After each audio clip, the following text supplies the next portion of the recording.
दोस्तों, अगर आप भी धोते हैं सावन में बाल तो यह वीडियो जरूर देखें। सावन में ऐसे बाल धोने से आती है बर्बादी, दरिद्रता। दोस्तों, सावन का महीना 2024 22 जुलाई दिन सोमवार के दिन से शुरू होकर और 19 अगस्त तक रहेगा। सावन का पहला सोमवार 22 जुलाई के दिन ही पड़ेगा। कई सालों के बाद जाकर 22 जुलाई को सावन शुरू हो रहे हैं और इधर 22 जुलाई के दिन ही सावन सोमवार का दिन पड़ेगा। इस दिन व्रत रखना बहुत ही उचित माना जा रहा है। बहुत ही शुभ मौके पर सावन शुरू हो रहे हैं, जो कि साक्षात महादेव का आगमन हो रहा है। 22 जुलाई के दिन ही सावन सोमवार का पहला दिन पड़ने से 4 चांद लग गए हैं, तो समझो भैया साक्षात शिव को सोमवार के दिन धरती पर आना ही पड़ेगा। सावन सोमवार के दिन साक्षात शिव पधार रहे हैं, उनके स्वागत में कोई कमी नहीं होना चाहिए। भक्तों का बेड़ा पार लग जाएगा। दोस्तों, इस बार 5 सावन सोमवार पड़े हैं।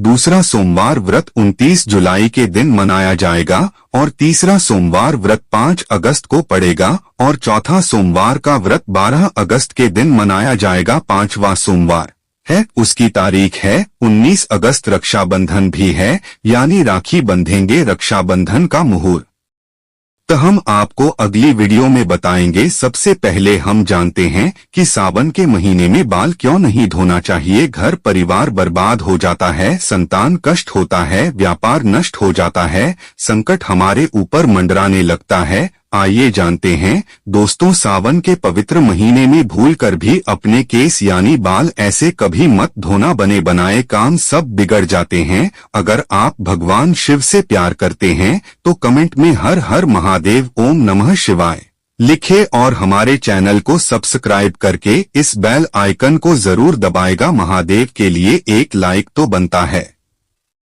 लाइक जरूर करें। दोस्तों, सावन का महीना बहुत ही शुभ और खूबसूरत महीना होता है, प्यार का महीना होता है। सावन का हर एक दिन उतना ही पवित्र माना जाता है जितना कि गंगाजल माँ का आंचल। सावन में शिव जी की पूजा अर्चना करने से मनोकामना पूर्ण होती है। अच्छे वर्गी कामना करने वाले लोग सावन सोमवार व्रत अवश्य रखें। महादेव का आशीर्वाद मिलता है, मोक्ष प्राप्त होता है, माँ पार्वती का आशीर्वाद मिलता है, धनलक्ष्मी उसके जीवन में हमेशा बनी रहती है। आपको बता दें, जब सावन बरसते हैं तब अक्सर हम उसमें स्नान करते हैं तथा बालों को धोते हैं। पूरे सावन हम खुशी से बरसात का लुत्फ उठाते हैं। लेकिन क्या आप जानते हैं, सावन के पवित्र महीने में किसी भी महिला को ऐसे बाल कभी नहीं धोने चाहिए। हो जाती है पति की मृत्यु, पति का काम धंधा बिजनेस सब खत्म हो जाता है, संतान को मिलते हैं कष्ट लिए जानते हैं। और किस दिन ना धोए सुहागिन महिलाएं गृह लक्ष्मी होती है। गृह लक्ष्मी यानी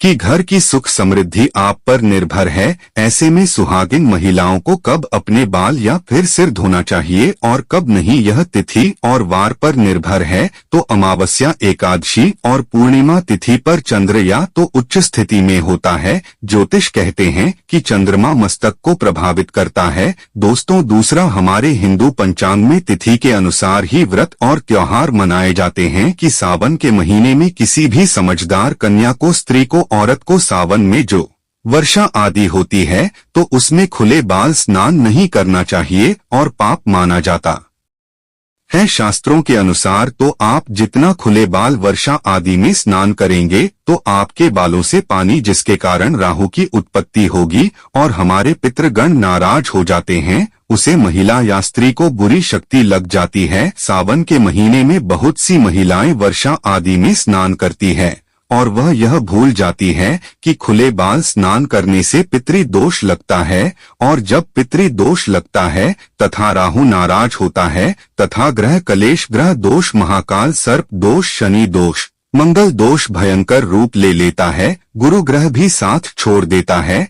आप अपने बाल बांधकर स्नान कर सकते हैं। बालों को अगर कसकर बांधकर स्नान किया जाए तो पितृगण नाराज नहीं होते, पितरों की तृप्ति होती है, राहु दोष भी नहीं लगता। दोस्तों अब चलिए जानते हैं वालों के बारे में। किन वारों में बाल नहीं धोने चाहिए, किन वारों में बाल धो सकते हैं। कि आप किसी भी वार का व्रत रखते हैं तो उसे मृत वाले दिन पर उसे वार को आप बाल नहीं धोएंगे, एक दिन पहले ही बाल धोकर शुद्ध हो सकते हैं। दोस्तों क्या रविवार को बाल धो सकते हैं?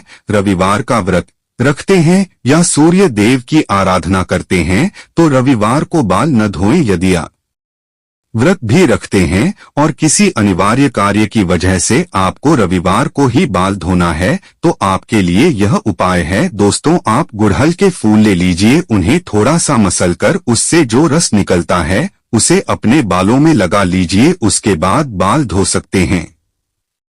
दोस्तों क्या सोमवार के दिन बाल धो सकते हैं? आइए जानते हैं। सोमवार को बाल धो सकते हैं, लेकिन जो महिलाएं सोमवार का व्रत रखती हैं वह सोमवार को बाल भूल कर भी ना धोए, लेकिन किसी अनिवार्य कर्म से सोमवार को व्रत रखते ही बाल धोना पड़े तो उसके लिए दोस्तों पलाश के फूलों को अपने हाथों से मसलकर फिर उसे अपने बालों में लगाकर बाल धो लीजिए। इससे आपके ऊपर बनने वाली अशुभता और आप बाल धो सकते हैं। इससे आपको शिव के क्रोध का सामना नहीं करना पड़ेगा। पलाश के फूल आपको ढूंढने पर ही मिलेंगे। दोस्तों मंगलवार को बाल नहीं धोने चाहिए। माना जाता है कि इस दिन बाल धोने से आर्थिक परेशानियों का सामना करना पड़ सकता है, साथ ही साथ विवाहित जीवन में भी बाधा आने लगती है।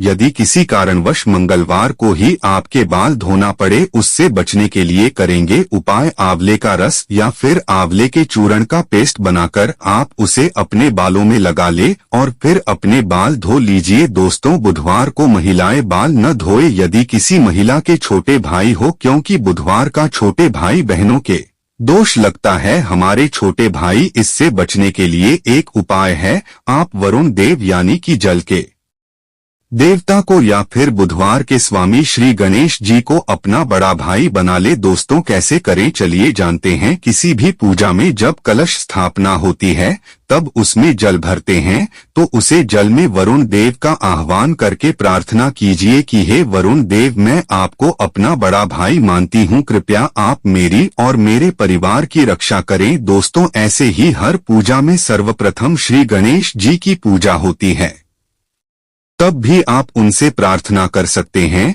कि वह आपके बड़े भाई बन जाएं और आपकी रक्षा करें। फिर भी दोस्तों किसी कारण बुधवार को यदि आपको बाल धोना पड़े तो इसके दोष से बचने के लिए करें यह उपाय। तुलसी के 5-6 पत्ते ले और उसे मसलकर अपने बालों में लगा ले, फिर बाल धो लीजिए। बड़े से बड़ा संकट अपने आप समाप्त हो जाता है। यदि घर में तुलसी नहीं है तो पड़ोस में किसी से 5-6 पत्ते मांग ले। दोस्तों गुरुवार को सुहागिन महिला ही नहीं किसी भी स्त्री पुरुष को अपने बाल नहीं धोने चाहिए, नहीं तो आपको अगले जन्म तक इसका पाप लगेगा। क्योंकि गुरु ग्रह सबका गुरु है, आपको पता ही होगा कि गुरुवार को पोंछा भी नहीं लगना चाहिए। ऐसी मान्यता है कि गुरुवार को बाल धोने से या फिर घर में पोछा लगाने से ऐसे कार्यों से मां लक्ष्मी रुष्ट हो जाती है। गुरु का नाश होने से घर में क्लेश बढ़ाते हैं, बर्बादी आती है, घर का नाश होता है। दोस्तों यदि गुरुवार को अनिवार्य कर्म से बाल धोने पड़े तो इसके दोषों से बचने के लिए करें यह उपाय। थोड़ी सी हल्दी ले या फिर बेसन या आप इन दोनों को मिलकर ही एक लेप बनाकर उसे अपने बालों में लगाएं, फिर बाल धो सकते हैं। दोस्तों शुक्रवार के दिन सुहागिन महिलाएं अपने बाल धो सकती हैं, लेकिन जिन महिलाओं के पुत्र हैं या फिर जिनकी पुत्र प्राप्ति की कामना है तो ऐसे में वह लोग शुक्रवार के दिन बाल ना धोए। यदि आपको शुक्रवार के दिन किसी अनिवार्य कर्म से बाल धोने पड़े तो उसके दोष से बचने के लिए करेंगे उपाय। पहले अपने बालों में थोड़ा सा दही लगा ले, फिर बालों को धो ले। बात करते हैं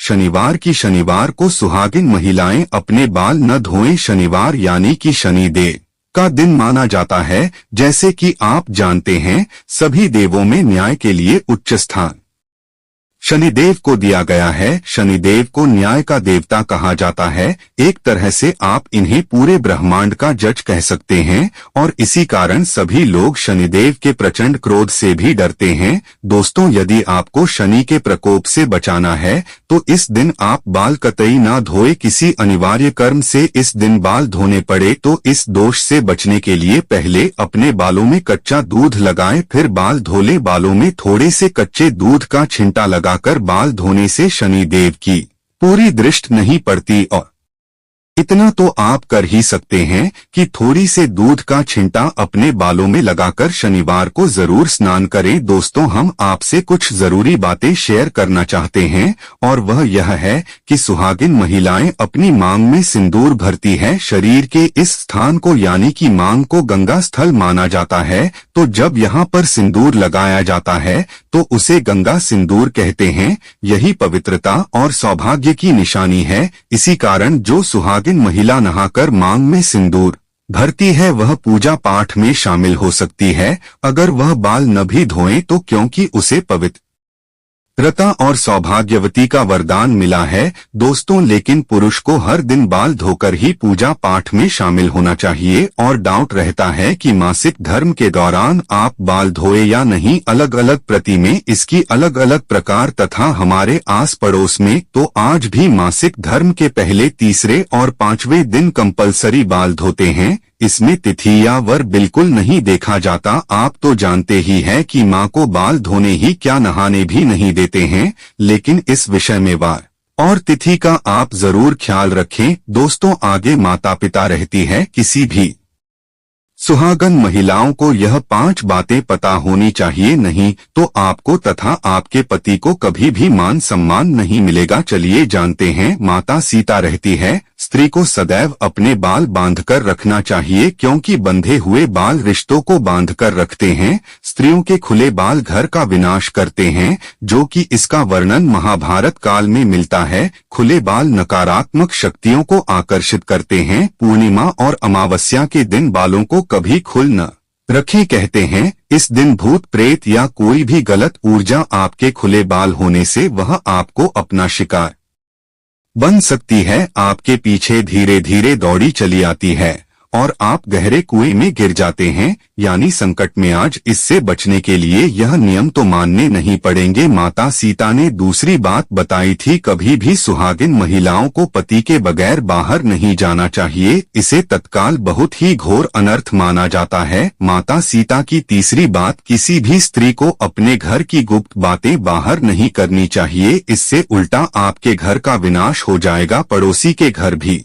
किसी भी सुहागिन महिलाओं को ज्यादा समय के लिए नहीं जाना चाहिए। ज्यादा मेल जोल नहीं रखना चाहिए। माता सीता की चौथी बात, शादीशुदा महिलाओं को अपनी मांग सदैव भरनी चाहिए। जितनी लंबी आपकी मांग होगी उतनी ही आपके पति की उम्र बढ़ेगी, आपके पति को मान सम्मान मिलेगा। जो स्त्री अपनी मांग का सिंदूर छुपाती है या थोड़ा सा लगाती है, उसका पति भी समझ में छुप जाता है। ऐसी महिला का पति हमेशा हार का मुख देखता है। माता सीता ने बताई थी 5वीं बात, सुहागिन महिलाओं को अपने पति की कोई भी निशानी कभी किसी को नहीं देनी चाहिए। इससे पति की मृत्यु निकट भविष्य में हो जाती है। पति की कोई भी निशानी पत्नी को सदैव दिल से लगाकर रखनी चाहिए। दोस्तों, अंत में माता सीता कहती है, स्त्री को सदैव अपने पति यानी कि परमेश्वर के पैर अवश्य दबाने चाहिए। पुरुष के घुटने से लेकर पिंड भाग शनि का होता है तथा स्त्री की कलाई से लेकर उंगली तक का भाग शुक्र का होता है। और जब भी शनि पर शुक्र का प्रभाव पड़ता है तो धन की प्राप्ति का योग्य बनता है। अतः स्त्री को प्रतिदिन अपने पति के पैर दबाने चाहिए। इससे धन, यश, वैभव, कीर्ति, उत्तम जीवन साथी, धन संपदा प्राप्त होती है। दोस्तों, इसलिए हमेशा आपने देखा होगा कि लक्ष्मी जी भगवान विष्णु के पैर दबाती रहती है और इसी कारण वह धन की देवी है, क्योंकि ऐसा योग्य धन की वर्षा करता है। कमेंट में सच्चे दिल से लिखे हर हर महादेव, ओम नमः शिवाय। आप सभी को महादेव को प्रिय सावन की हार्दिक